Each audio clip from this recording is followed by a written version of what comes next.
Good morning. Good morning.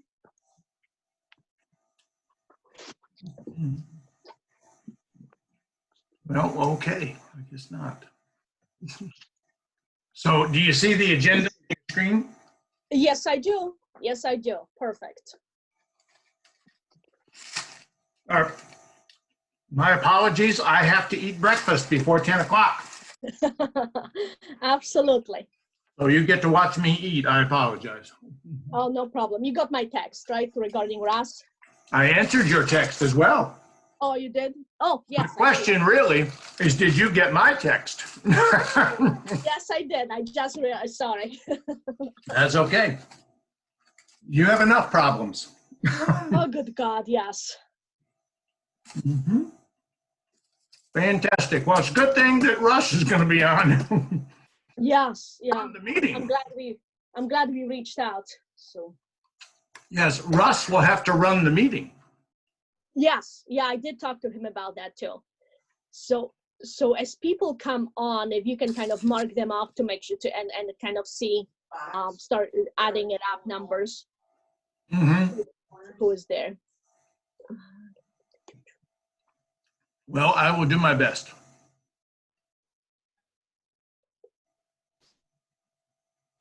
There we go. Yeah, so far we have three people on. Three? See, I'm screen sharing, so I can't tell. Okay, Terry from Midland Township has joined. All right. Yeah, apparently you can only do one thing at a time here. Mm. Hang on a second here. Yeah, why didn't it?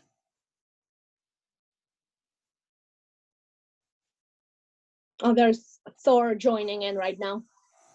Okay. Oh, if you can do that kind of housekeeping in the beginning of a meeting, reminding everybody about muting and unmuting. It's possible. There's a lot going on here right now. Hi, Tim. Yeah, yeah.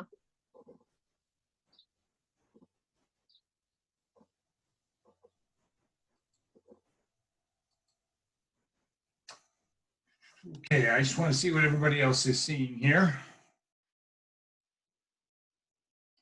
My last bite of breakfast there. Mm-hmm. Um, Hello, everyone. Thanks for joining in. Please hold on.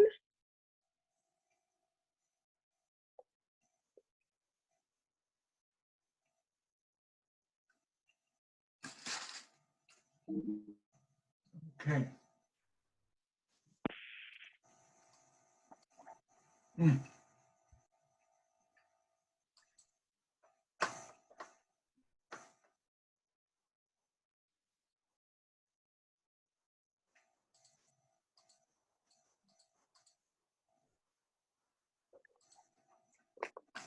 Well,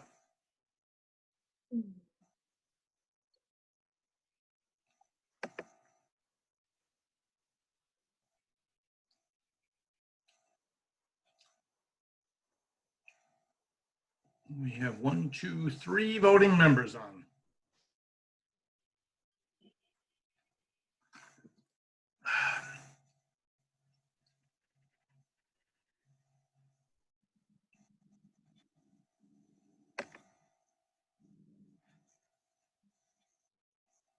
Okay. You shouldn't be able to see me anymore. Nope. Yep. Can't see you.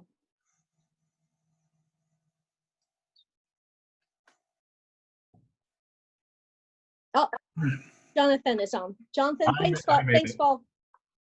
for making it to a meeting. I know we've been really busy.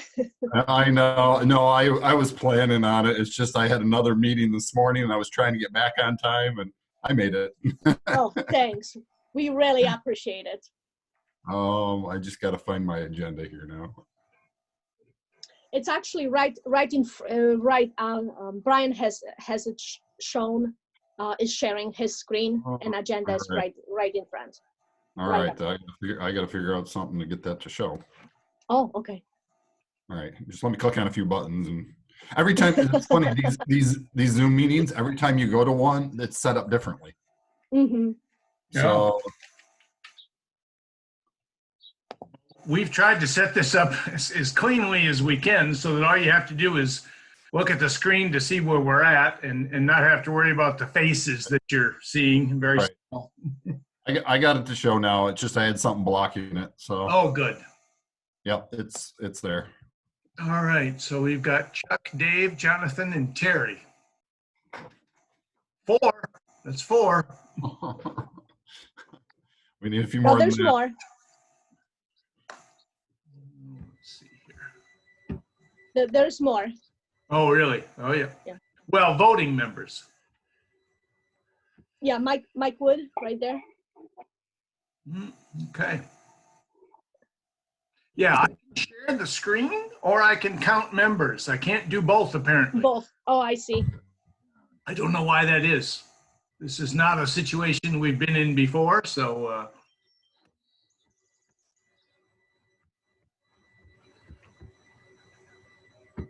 we'll have to have everyone just kind of announce themselves and go through a roll call when we start. I think that's a good idea. We've got 3 minutes.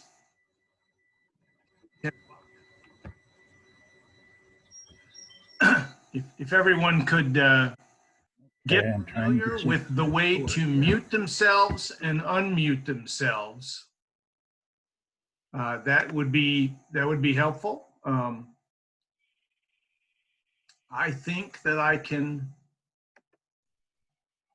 mute and unmute everybody from here, but that is not necessarily a given.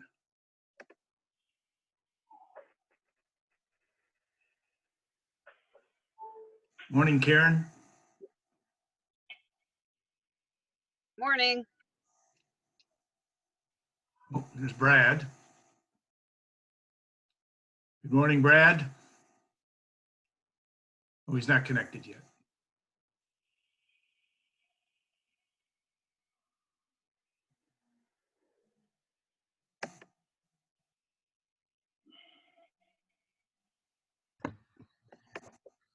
Good morning. Hi, Maya. How are you doing? Pretty good. Good morning. Paul Good Wasik here from Williams Township. Okay. Hi, Paul. Thanks for joining in. We'll mark you as present with your phone. Thank you. Okay, this is Mike Wood. Can you hear me okay? Yes, Yes, we we can. can, Mike. All right, thank you. I'm going to mute you for now.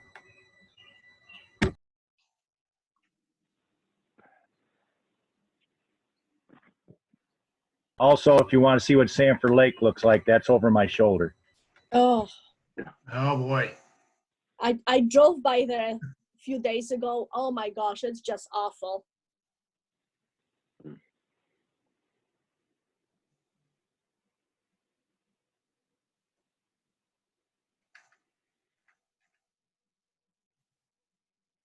Maya, I assume you're keeping the running tab as to whether we have a quorum yet or not.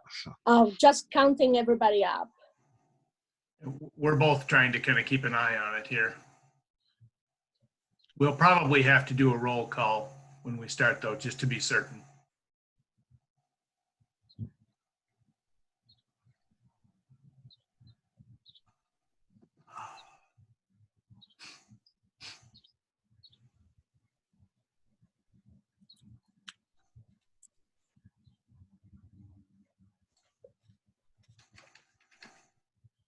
Maya, can you hear me? This is Dave. Yes, I can. Okay, because my computer will just all at once the audio stops and the sound stops. So you guys can be talking and I don't know it. And then I just have to refresh everything. Oh, it's probably the Wi-Fi, Okay. because I know I had that problem too a few times. Craig But please- Gosen's on the line. Good morning. Thanks for joining. Good morning. Based on my count, we do have quorum. I have 10, but oh, there's Gary in any case. Yep. Can you hear me? Yes, we can. Thanks for calling. Thanks for participating in this meeting, everyone. Oh, Much thank you. appreciated. So Maya, did you say we do have quorum? Yes, we do. We definitely do. All right. Well, if we have a quorum, we will then call the meeting to order. It is 10 o'clock. So thank you all for joining us. We probably should, though, do the roll call, as you said, just to be certain. Yeah. All right. I'll start at the beginning here. So Brad, Here. Jonathan Myers, Here. Jim Willow, Dan Armentrout, Eric Mullen. Anita is online for Yeah, Eric. I see that. Yep. Karen Murphy, Here. Gary Rogers, Here. Eric Sprague, Terry Holt, Here. Maria Sandow, Here. Richard Keenan, Russ Varner, Mike Wood, Here. Kevin Ray. Excuse me, was that a yes, Kevin? Apparently not. Craig Gosen, Yes. Chuck Tabb, Yes. Dave Haig, Yes. Carl Hammond, Yes. Paul Wasik, Yes. Rick Hayes, Bridget Granson, Sue Fortune, oh, they weren't the non-voting members, Jeff Nagel, Josh Fredrickson, Aaron Dawson, Here. Jay Anderson, Ryan Stark. Oh, sorry. All right, we have 1, 2, 3, 4, 5, 6, 7, 8, 9, 10, 11, 12, 13 voting members. All right. So we're good. Thank you, everyone. Hey, Brian, this is Dave Engelhardt on behalf of Sioux Fortune, even though we're not voters. Thank you, Dave. Thanks, Dave. So we appreciate everyone being here. I know a number of you are in pretty tough circumstances right at the moment and have a lot of other things to do. And so we appreciate you taking the time to make sure you join today. We do have a lot of items that require action from the board and from the committee. And my intention this morning, unless any of you tell me differently, is to move through this as quickly as we can, because I know we all have other things that we need to get to. So Maya, as we go through, I'm going to ask you to be perhaps a little bit more brief than we typically would be. But if anybody has questions or needs additional information, do not let the fact that we will try to move through the agenda quickly prevent you from asking those questions. Please jump in and ask them when Maya concludes if you think they are necessary. So with that, Maya, I will actually, we need to go first through the changes to the agenda. Are there any that we need to make? No. All right, we will move on then to the approval of the March 3rd, 2020 minutes. Again, these were all presented and provided, so hopefully people have had a chance to look at them. Questions on those? And if none, a motion for approval would be in order. So moved. I second Chuck Tabb. So when just to help Maya and Brian out as we go through here, if you are making a motion or seconding it, can you please do so with your name as well, so that they are clear on who makes that. So Maya, I appreciate you doing that just to help her out a little bit here. All right, so we do have, Maya, did you get the move, who made the motion? Carl. No, I missed. Carl Hammond made it and Chuck seconded. Thank you. All right, so the motion's out there. Any questions on the motion? If none, all those in favor, can we do it, or do we need to do roll call or just voice vote? Okay, Maya? I think it should be okay. Just a group All right. I and good night. All right. And of course, we'll ask for any nays at the end. So if there's any objections, we'll hear that. And if we need to, we'll go back and do a voice call vote just to see what the numbers are. But so the motion is for approval of the minutes. All those in favor indicate by saying aye. Aye. Aye.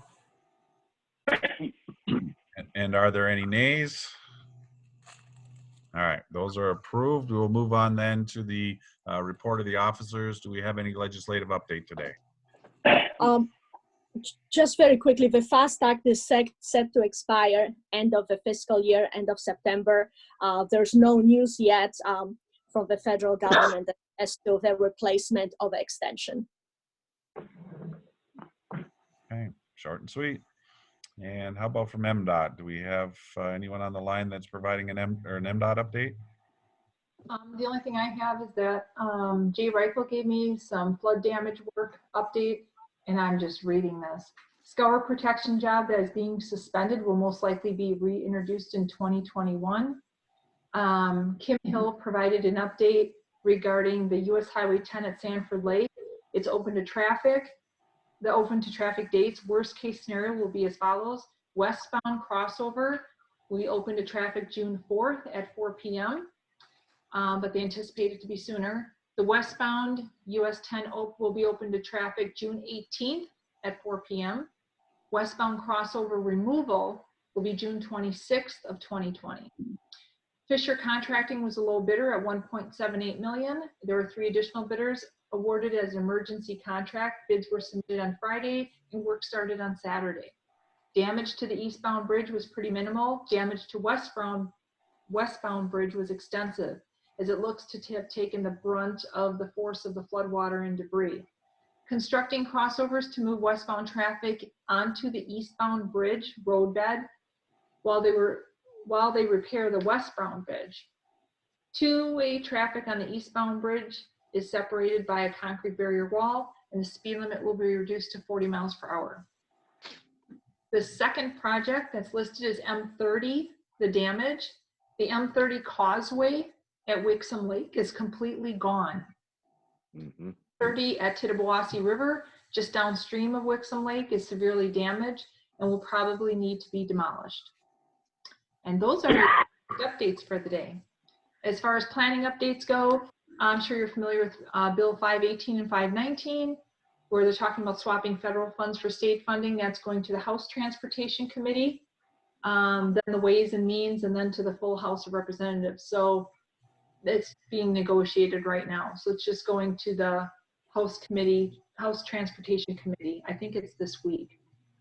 Local obligation thermometer was updated. I know the last time we met, I think the obligation thermometer was at about $20 million. Good news is that they had set-asides. They duplicated. They had more set aside than they thought. So currently it stands at $24 million, which is at 89% as of June 1st. Yes, but for non-RTF projects. But just to note, there is a project for approximately $5 million that will likely be going through next week. So it'll bring it back to 19 million.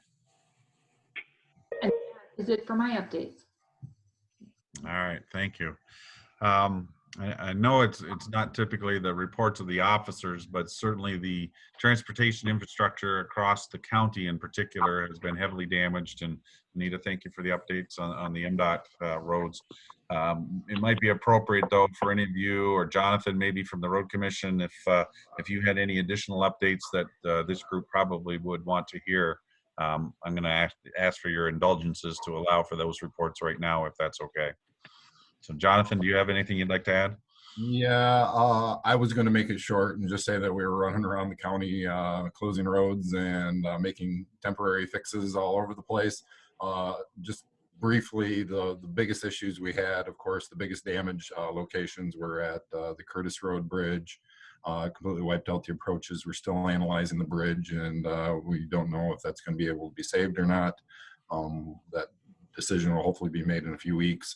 And then, of course, Poseyville was damaged just south of the city limits quite extensively. We did do a temporary repair on the southbound lanes so that we could open up one lane of traffic in each direction over on the west side of the roadway. And so that one is now, the rest of it will be sitting waiting until we can get approval or some sort of designation for emergency funds from the feds. And we have a couple other locations that are on the local system that have extensive damage to, that are kind of waiting. We just are holding on to see what the funding situation's going to turn out to be. And other than that, we're doing a lot of the other minor fixes, and we'll continue to do that for quite a while. Yeah, no doubt. Thank you. So from a city perspective, Poseyville, as you said, you're in the process of reopening. We actually came through pretty good with that bridge, had it inspected. I believe they had to dive for that one just to check it, and it was found to be fine. Much to our surprise, the Curry Bridge came through pretty well unscathed. We were somewhat expecting that to be laying on its side when this one was over, but it didn't move. So it's fine, and it's perfectly acceptable. So those of you that are having discussions in the background, if you want to mute your phones when those are taking place to avoid the interference here, that would be helpful. But other than that, the city's in good shape as far as the road system is concerned. We actually got off far easier than the county did. And so we will continue moving forward just as everyone else. Are there any questions from anyone, whether it be from Mdot or the County Road Commission in particular on the road systems? Yes, this is Carl Hammond from the Village of Sanford. And as you understand, we got hit really hard. And my question is, we have Saginaw Road Bridge over to the Tittabawassee that was severely damaged. And we had it inspected probably 2 years ago, and it was on the critical list. Just kind of curious on where we're going to be to try to get funding for that.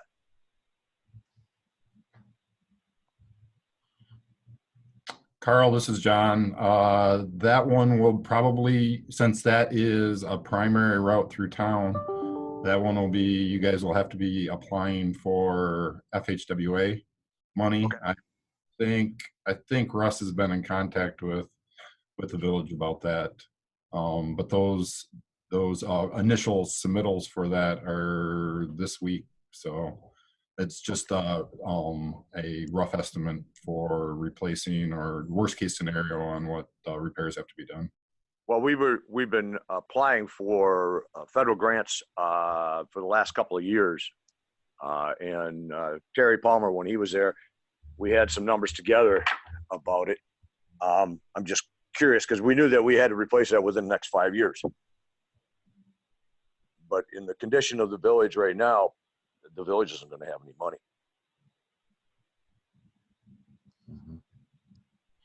Yeah, I think a big part of that, obviously, and I know you're working, and everybody in the Sanford area is working through the Emergency Operations Center to compile all of those public costs, and that's certainly a big part of it. And as John mentioned, that all has to be submitted at the end of this week. So we'll start to get a little bit more information once those submittals go in as to where we stand and what we might expect. But I don't know the timeline. Anita, I don't know from your perspective with the Mdot and those, if there's any other things that may be impacted from a timing perspective, at least by these disaster declarations that we're seeking from FEMA. Okay. Thank you for the information. Yeah, I'm not sure. The one that came up, there was another bridge from a different MPO that came up, and they're looking for funding for that one also.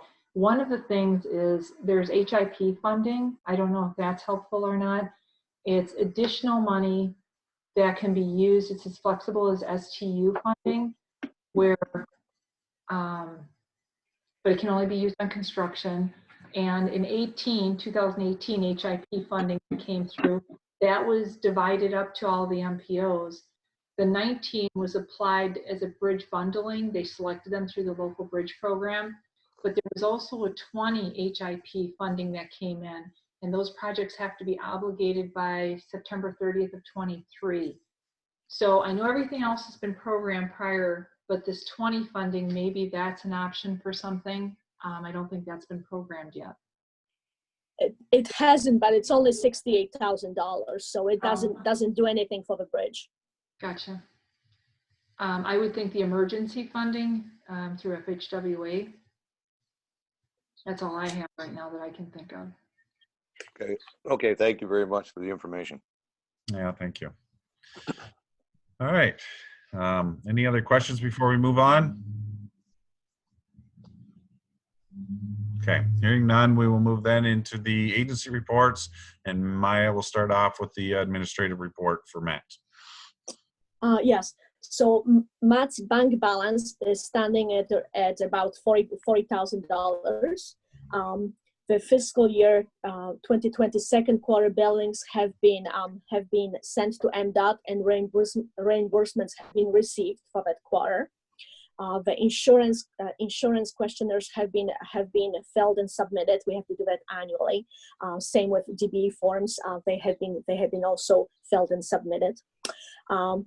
This is the year that we need to start SEP IRA contribution for Brian. He has been working for Matt as of end of April for 3 years.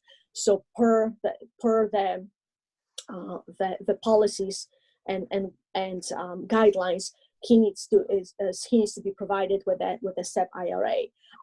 I have been receiving that already since the beginning, and I have provided kind of a summary regarding the SEP IRA contributions with the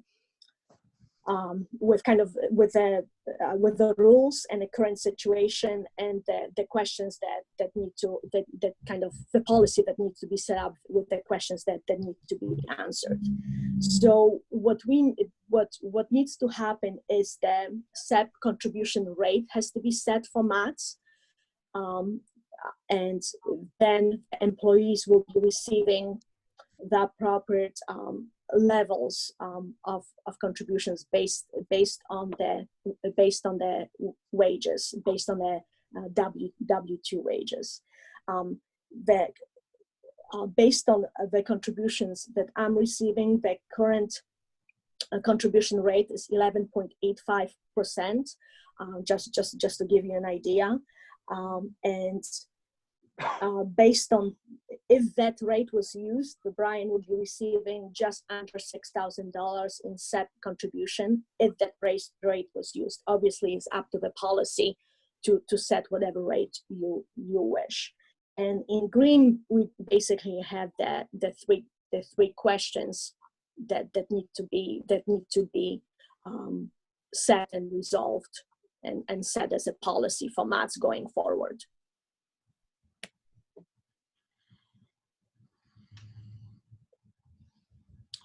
Okay. Questions or comments for Maya on that matter? Obviously, she's looking for direction, and this does require action, correct? Yes, it does, and it needs to be. And then once you guys come up with a policy, it needs to be retroactively applied for the past month. Okay. Okay. Questions?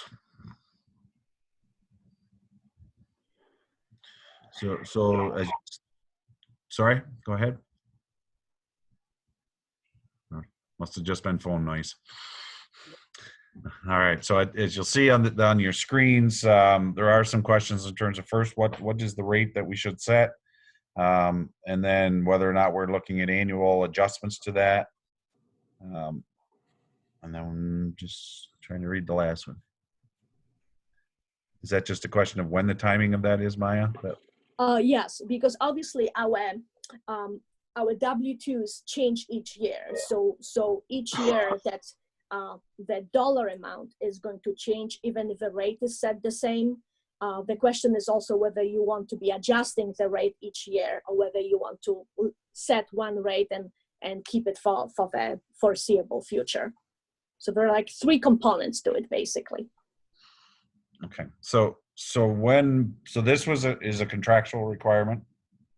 Is that, as I understand? It's a federal requirement. If anybody in a agency is receiving SEP IRA contributions by the employer, which is Matt's policy, every employee has to receive it. So okay. And it has to be equal, correct? And it has to be equal. The allocations have to be proportional to employees' compensation.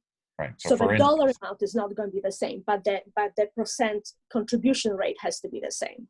right. So in very simple terms, it would be, we couldn't set your 11.85% and then set Brian at 15 or 5 or something different. It would need to be the same for both of you, correct? All right. Correct. So is there any reason that we would not just utilize the rate that's applying to you? Or is there something else that we should be thinking about? Because reading it through, that was my first thought. But I'll be honest, I'm not real familiar with this side of things. And so I'm a little, and if anybody else on the line is more informed on these, that I would appreciate you jumping in here. Yeah, that rate of 11.85 is just based, it's this year's rate for me. Last year obviously was different because my wages were different compared to the 10,000 annually that I've been receiving. So basically what's going to happen from now on, I will not be receiving 10,000. It's the same amount in SEP IRA contribution from now on. I'll be receiving whatever you decide the rate is, and then based on my salary, the dollar amount is going to be determined. Right. So if it was set at 11.85 now and salaries increase, you would get more than that. And theoretically, if the salary went down, of course, it would go the other way, but it'll float simply based on percentages. Exactly. And Brian's would do the same. Yes. All right. So back to my first question is 11.85. Is that the right rate? Is there a reason to go with that? Is there something else that is appropriate, or that we should be considering? I just don't know how to evaluate the request that's been put in front of us at this point.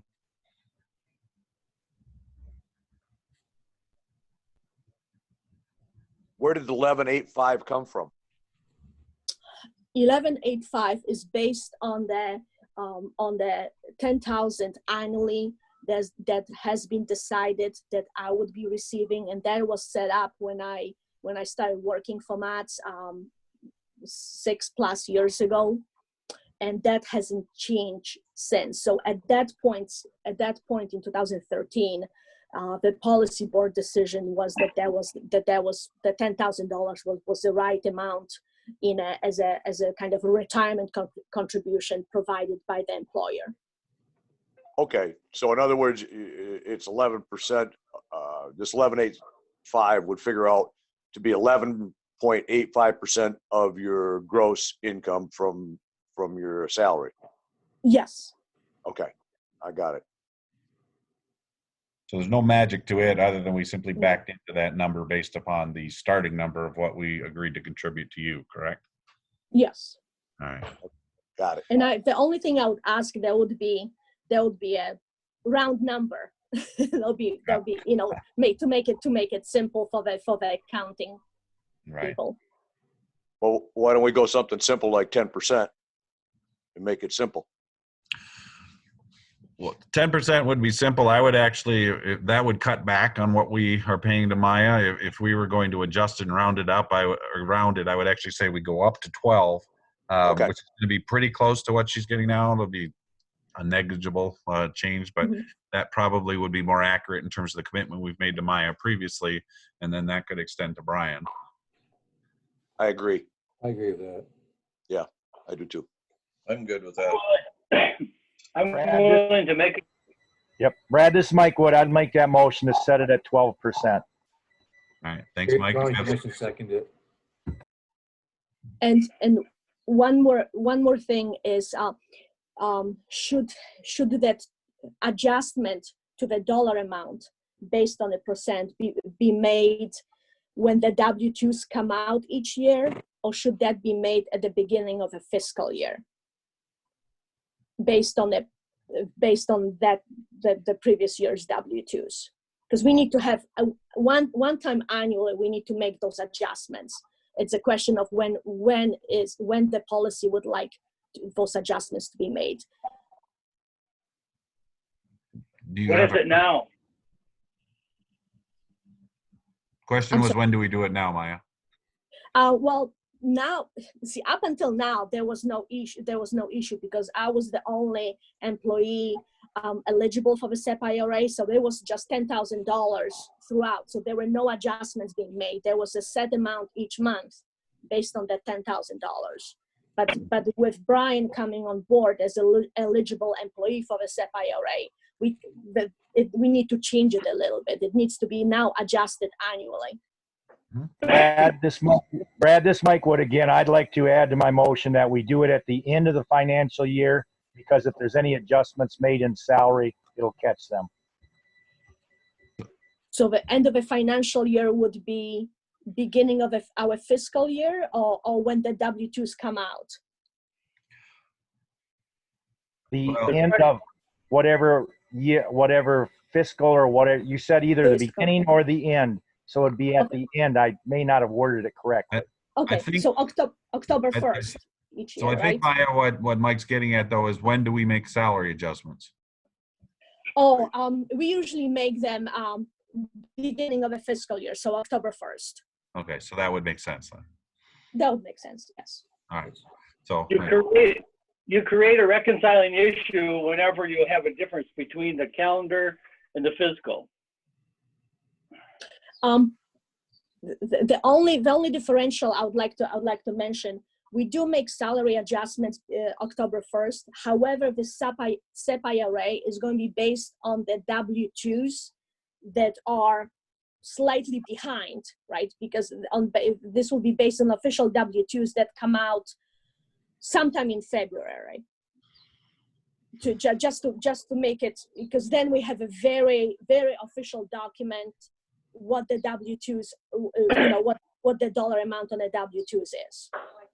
So it's a little bit different from when we do adjustments to salaries.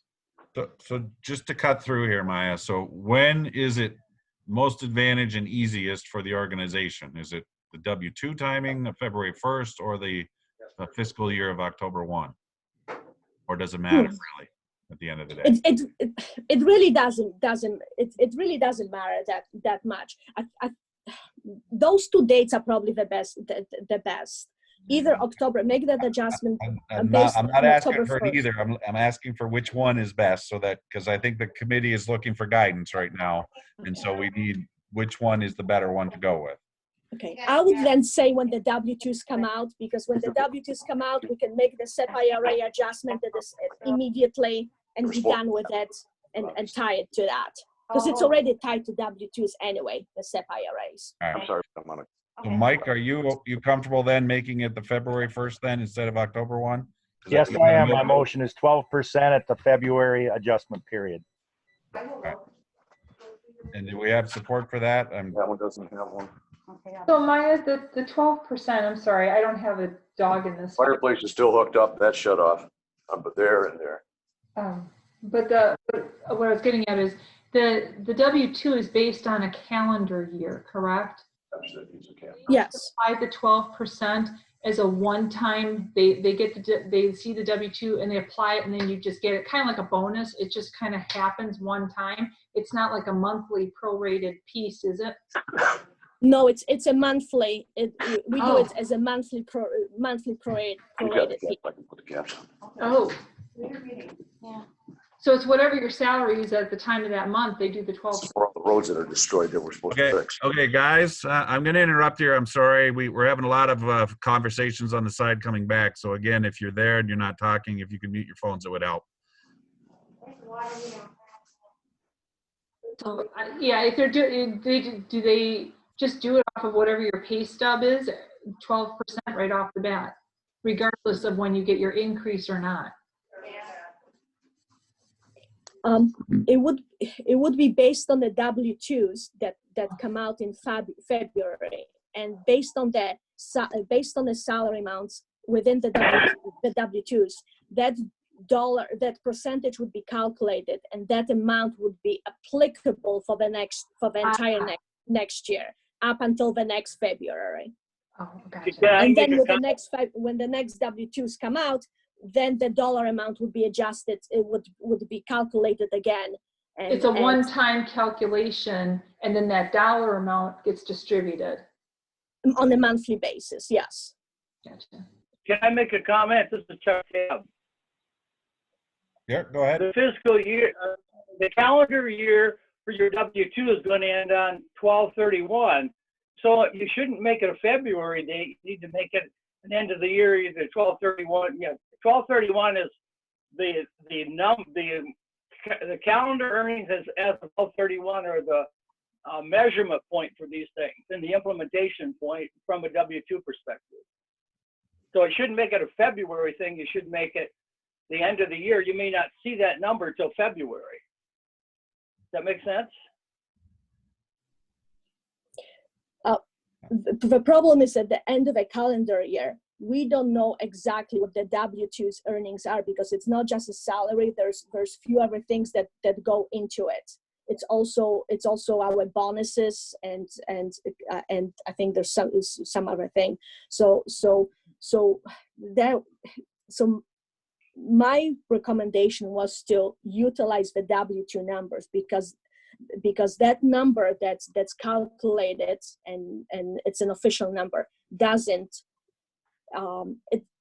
it doesn't fluctuate. That's a number that's calculated. That's a it's a calculated number, and that number be applied, percentage be the dollar amount based on the percentage be calculated based on the W-2 number and be used for the next year, because salaries can fluctuate throughout the year.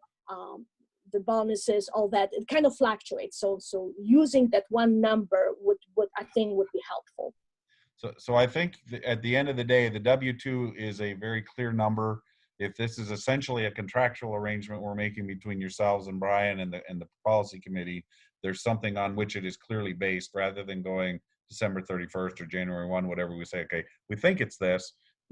By allowing for that month of reconciliation really through January. So come February 1, the W-2 is available, the number is there, it's set based upon that, and it can move forward and all parties would know exactly what those numbers are. So I agree with you that the February 1 number or date makes sense. And so we do have a motion. Did we ever get a second? I'm sorry, I don't know if I ever got that or not. Did we get a second for Mike's motion? Gary, County Connection seconded it. Okay. Okay. Well, I'm glad we had that long discussion while we had a second on the floor instead of me just letting it ramble there. So, all right. Are there any other questions on that? So the motion that's in front of us is for 12% to be adjusted annually on February the 1st of each year. Is there any questions on that motion that's in front of us? All right. Hearing none, we'll move to a vote. All those in favor of the motion as presented indicate by saying aye. Aye. Aye. Aye. Aye. And are there any nays? All right, thank you. So Maya, the question, so there is also the bit about this, should the contribution be adjusted annually per the recommendations through an administrative committee? Is that answered by that motion fully? No, that's not. So here's the one last piece of a decision that you need to make, whether you want to apply that 12% throughout the foreseeable future, or whether you want administrative subcommittee each year look at that and maybe adjust it when the salaries are being looked at and adjusted each year, which happens at around end of the summer before October 1st. Mm-hmm. Okay. And probably the best thing is to just leave it at 12% up until the time that the policy decides that that's not a good percentage anymore. Yeah, I think to me, it would make sense that we leave it as a flat rate unless adjusted, and certainly anytime that we're looking at salary and compensation for the two of you, that committee could look at it and go, you know what, we no longer think it's appropriate, and therefore we recommend this change to it, and then the policy committee could certainly consider that.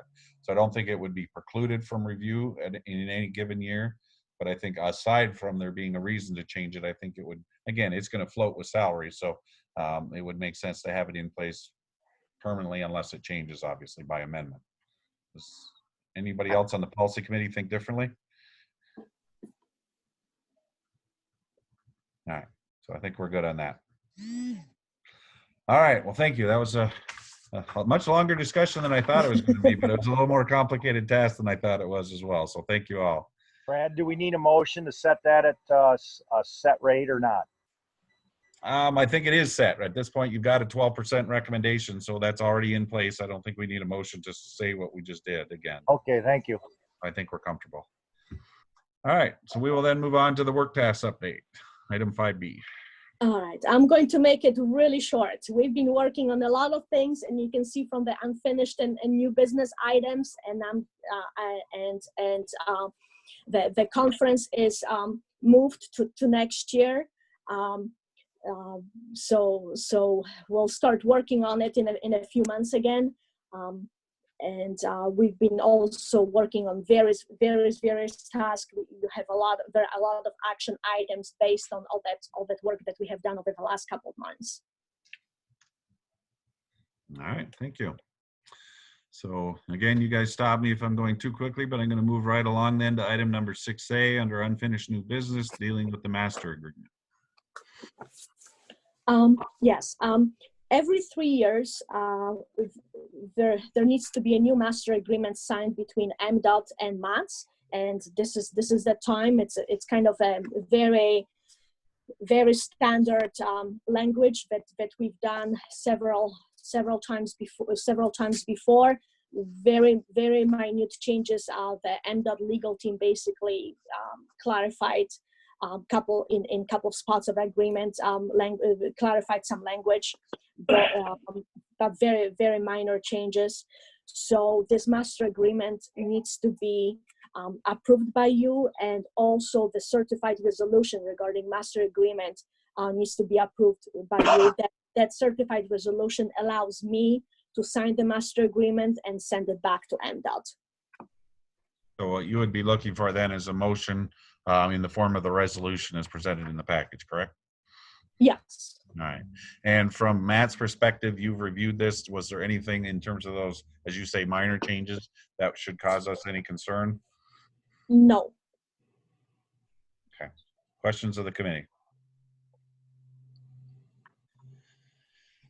All right. Here you'll make a motion that we sign the master agreement. Thank you. Do we have support for that? I'll support that, Karen Murphy. Okay. All right. So we have a motion in front of us for approval of the master agreement. Questions, comments? All right. Hearing none, we'll move then to a vote. All those in favor of approval of the resolution as presented indicate by saying aye. Aye. Aye. Are there any nays? Okay. Thank you for that. We'll move on then to the TIP amendment for 2020-23. Yes, we have 8 items that require your approval, representing 5 projects. There are multiple phases for a couple of the projects, which that's why the number of items that you see in front of you is 8. So let me very quickly go through this. Job number 210252. There's a PE and construction phases for that project. It's a Midland County Road Commission project. It's a construction of a roundabout at North Waldo Road, at Monroe Road. So this is a new project that requires your approval to be added to our transportation improvement program. Next, there are 3 phases for job number 210348. They are right-of-way, PE, and construction phase. And this is that's a Mdot project, US 10 business route at Wackerly Road. It's construction of a new through right turn lane and modernization of a signal. Again, it's a new project that's being added to the TIP that requires your approval. Next is job number 203157, and it's suspension of the scour protection bridge CPM for US 10 eastbound and westbound over Sturgeon Creek. That project, that when it was put to bid, the bids came in really high, so that project needs to be suspended at this moment because there's not Mdot doesn't have enough funds for it. It looks like it will be reinstated next year when the fund with funds from next year's from next year's. So it's a suspension of this project. And then next versus project number 204408, it's Mdot project on M20 between M30 to east of Curry Parkway. It's a road rehabilitation of M20. And lastly, 208883, it's M20 over Prairie Creek. It's a bridge replacement. And both this and the previous project are being added to a tip and require your approval of that action. So those are the 5 projects and representing 8 line items. All right. So these are all County Road Commission and Mdot projects, it looks like. Yes, they are mostly Mdot projects with one of them being Midland County Road Commission. Okay. All those projects have been reviewed by the technical board and approved, and there's a recommendation from them to you for your approval. All right. All right. Questions for Maya on that, or for any of the MDOT or County Road Commission on these matters? They look pretty straightforward. All right. No comments. A motion for approval of the tip amendments would be in order. This is John. So moved, Craig Gozen. Okay. I think we got Craig. Did we get support for that? I'll support Carl Hammond. I think, John, I saw you trying to do it, but you were on mute, so. The space bar is not working quite so well for me. Well, we got a motion and support, so we're in good shape. So questions before we move to the vote? Okay, hearing none. All those in favor of the tip amendments as presented indicate by saying aye. Aye. Aye. And any nays today? All right, that too is carried. Thank you. Item number 6, the Unified Work Program. Oh, Again, I'm sorry. There's a portion B to item 6B. As a result of various tip amendments and administrative modifications that Matt staff has conducted, 3 GPAs have gone over 25%. They are previously approved threshold, need approval of a new threshold. For 2021, the local traffic operations and safety GPA, it needs approval of a threshold of $57,712. For 2021, the transit capital GPA needs approval of a threshold of $851,446. And the 2022 transit operating GPA needs approval of a threshold of $5,472,137. Okay. Maya, does it make sense to be that specific on these? Is that okay? Yes, because this is what we are sending to MDOT and to feds. Okay. And we, those thresholds are based on individual projects. Yep, that's fine. As long as it's not going to hamstring us where we go 13 instead of 12 and all of a sudden we have a problem. I was just making sure of that. So. No, Okay. because if it's within the 25% of those amounts, we can just do administrative change. All right. Questions for Maya on these? Okay. If not, you also then need an motion for approval of those 3, correct? Threshold changes or GPA changes? Yes. All right. I'm looking for a motion then. Gary, I'll motion. Oh, Oops. go ahead. Karen can have it. I'll second it. Gary, County Connection. All right. Thank you. It's the fun where we can only see a few of you on the Zoom call. All right. We have a motion in front of us. Questions? Hearing none. All those in favor of the motion as presented indicate by saying aye. Aye. Aye. Aye. Aye. And are there any nays? Okay, thank you. I'll catch them all this time. Is that all for 6B, Maya? Yes. All right, we'll move on then to the Unified Work Program under 6C. Yes, every year we have to prepare a report of the expected tasks and associated expenditures for the next fiscal year. Then the next fiscal year starts October 1st, and we have prepared such a report. It's been draft of it has been available for your review over the past couple of months. The technical board has looked over it and has approved it and has recommended your approval. That report is technically due to Mdot by June 1st, but they also have been reviewing the draft report. So we are still good in terms of the timing. But it's in front of you basically for your approval to be able to be finalized with all the signatures and submitted to Mdot. Right. So as Maya said, this one's been in front of us, or we've had it at least available to us for a period of time to review. And if you started this morning or last night, you will regret it since it's 60 some odd pages long. But again, it's been available for us for a while, and the technical committee recommendation is for approval. So questions on the report? All right, again, we've seen it before, so that's not surprising. There's no comments on this, but we do need now a motion for approval. So moved. So moved. Maya, it's up to you if you got that or not. I did not. I need names, please. Paul Wasik, I'll make the motion.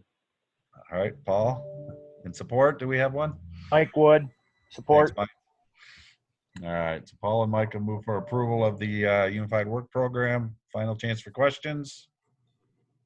Hearing none, all those in favor of the motion as presented indicate by saying aye. Aye. Aye. Aye. And are there any nays today? All right, hearing none, that is approved. Thank you for that. And it's been a long one getting that one through, it seems.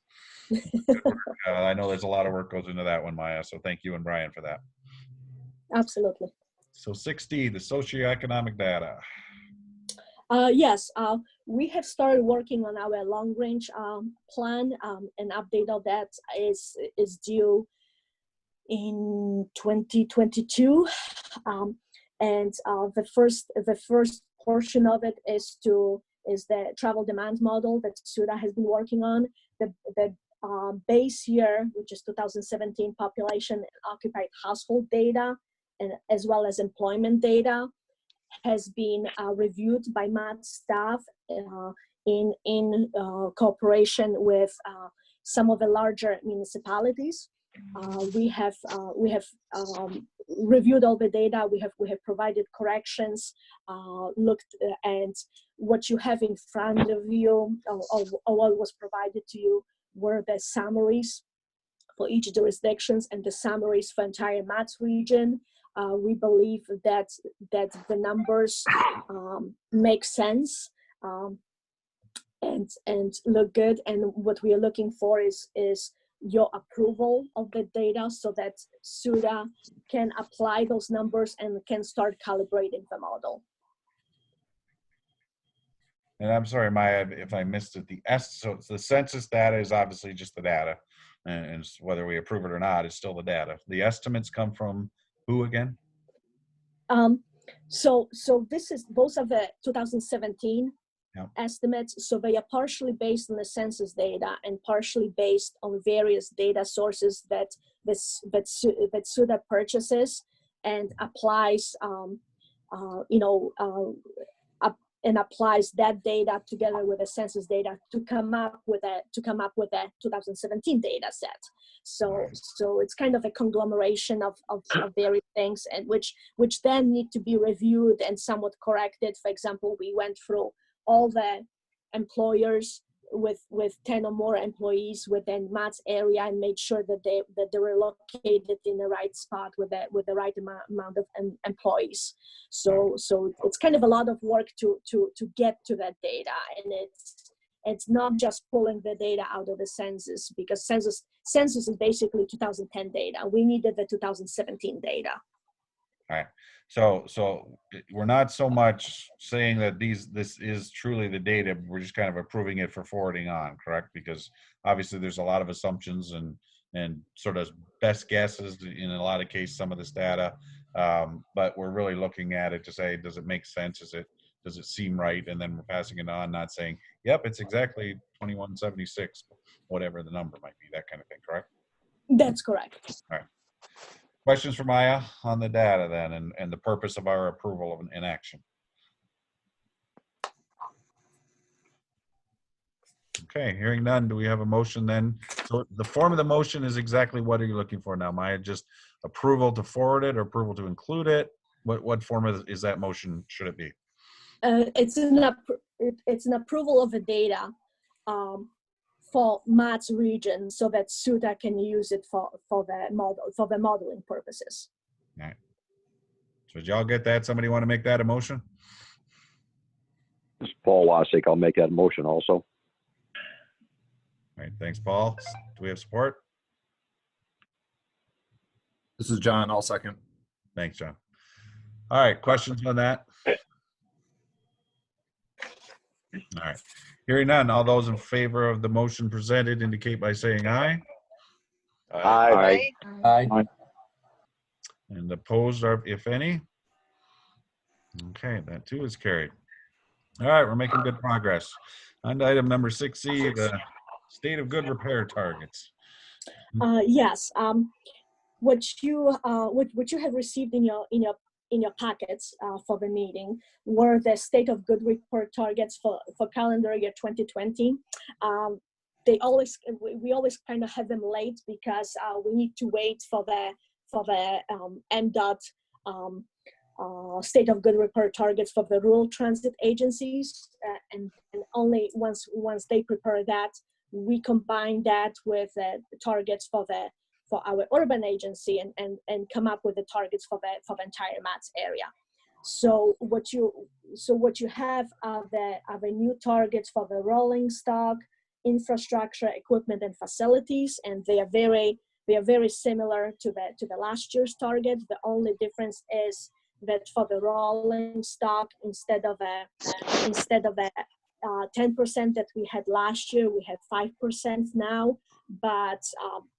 But both of our transit agencies are much less than that regarding their rolling stock. So we are still within. We're still being very conservative. We're not likely to exceed those proposed targets by any means by either of the agencies. So those are the proposed targets that you see in front of you, and we are looking for your approval of those targets. Okay. Questions on this matter? Okay. Hearing none, we do need an emotion or a motion for approval of these targets as well. I'll motion to approve. This is Karen Murphy. Thanks, Karen. Do we have support? Paul Wasik. I'll support. Thank you, Paul. Questions on the motion? Hearing none, all those in favor of the motion as presented indicate by saying aye. Aye. Aye. Aye. And are there any nays? Okay, thank you again. Moving on, 6F, the MATS HIP allocation. So. Yes, this is the highway infrastructure program funding that Anita was talking about earlier. For 2020, the MATS allocation of that funding is $68,618. So that funding needs to be programmed, and the technical board has reviewed this issue and is recommending that this funding be assigned to the 2021 Midland County Road Commission project, which is Poseyville Road from Gordonville Road to Midland city limits. That funding would basically be added to the funding for that project, decreasing by that $68,000 the local match. that the road commission has included for that project. What their recommendation to include this funding to the existing project is based on the fact that that amount of funding is very small. So creating a new project for just for this funding really doesn't make sense. What really makes more sense is to apply it to one of already program projects due to limited amount of that funding. Okay. And so the ongoing work right now in terms of the damage repair on Poseyville, does that impact or have any effect on this? Not from our perspective. We're already looking at how we can incorporate something, and if we can incorporate something into that project as part of our permanent fix. Very good. Okay. Questions on this project? Okay, again, at this point, a motion for approval of the allocation would be in order. I so move. Chuck tab. Thanks, I'll Chuck. second it. Thanks, thank you. Questions on the motion? If not, all those in favor of the allocation motion as presented indicate by saying aye. Aye. Aye. And are there any nays? Whoa, was that a nay or just a feedback? So, either way it carried. That's a beagle. All right. So our last item under 6 is our complete street forms. Yes, and I'll let Brian talk to this, since he was the one that was involved in compiling that spreadsheet, and also reviewing it and together with Thor. All right, so Brian, you're taking over? Yeah, so basically, just to refresh everyone's memory, the MATS non-motorized plan indicates that we have this policy that complete streets will be considered in all TIP projects. And so both as an ongoing matter and periodically to sort of catch up, we review the issue and look and see that we have in fact done for all TIP projects that have been added or maybe missed in some way or another. And so we've been, over the last, I would say, couple, 3 months, undertaken that review. And what we've got in front of you today is those projects that are either being added to the TIP and didn't have forms submitted with them. And so that's basically what this is. Now, there were a couple more than this, and our NMT representative to the technical committee, Thor, has reviewed these and has recommended adoption of the capabilities or the exemption. And in this case, that's noted in the column here under proposed NMT capability. There are, I think, 1, 2, 3 projects where there are NMT capabilities discussed, and then there's obviously the freeway project, or there are existing NMT capabilities that aren't being changed for the other ones. So that's kind of what we've gone through here, and the technical approval date isn't on the table, but it was last week at the technical committee meeting that all of these, pardon me, all of these on this table were approved. So Brian, the only thing that I noticed was your first project under fiscal year 2023, which I understand it's a trunk line, but the explanation says no new non-motorized facilities planned. That doesn't seem to really answer the question as to whether or not they should be considered. Everything else, there's a reason that we're either not requiring it, or they're clearly we wouldn't put sidewalks there.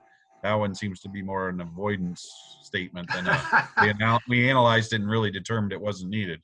Right, right. No, that's my fault there. I probably should have elaborated on that. That's what was on the form, and I probably should have elaborated. There currently is a paved shoulder there that was put in place for, I think, it was mail delivery, that paved shoulder was put in place there. And that is still there and is not going to be changed. Brian, if I may, I believe there's also there's a sidewalk on the north side of the road, and that also would be staying in place on that. And the sidewalk and the paved shoulder, as you said, are not being impacted by the project. All right, thanks, Thor. All right, any other questions for Brian? All right, so hearing none. So this is an approval of this form, and it will then be used for what, Brian? Basically, this is just agreement that the proposed aspects of the project are agreeable as presented, or the exemptions are agreeable as presented. All right, thank you. So if there are no questions from the committee on that, then we would need a motion to approve the form as presented. Carl Hammond, so move. Thanks, Carl. Mike John Wood, Ware, support. Second. I got a couple of them. I know Mike was one of them, but. Yep. So, all right. So we have a motion in front of us to approve it as presented. If there's any final questions on that, now would be the time. And hearing none, we'll move to the vote. So all those in favor of the form and the motion indicate by saying aye. Aye. And do we have any nays on this?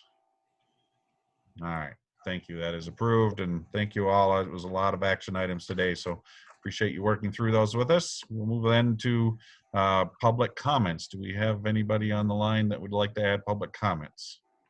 There's no one on the line, and there are no comments on the Facebook feed. All right. All right. Paul Wasik, I do have one question. Sure, Paul. Midland Road, or Bay City Road, I guess, whatever it's called in your area, between Garfield Road and the US 10 interchange. Is that anywhere in the works to be upgraded with not only surface, but stormwater help? So which stretch again between Midland Road, yep, between Garfield and the US 10 interchange going west there? Okay. I'm not aware of that. Maya, do you have any indication of work on that project or that street? Not that I know of. I believe wouldn't most of its section fall under the Bay County? Would that be a Jim Lillo question? Yeah, if you're on the sorry. Generally it is, but this is all part of Matt's funding, which controls what money gets spent on that particular road. Remember, Matt's has control of the roads, the primary roads between the railroad tracks and US 10. Midland Road happens to be right smack dab in the middle of it. So this is part of Matt's spending, I believe. Yeah, it's on there.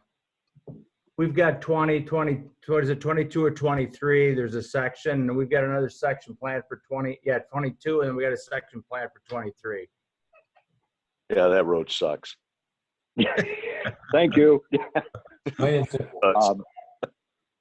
So that's Jim. Was that Jim Lillo? I'm sorry, I didn't catch the name there. Is that stretch?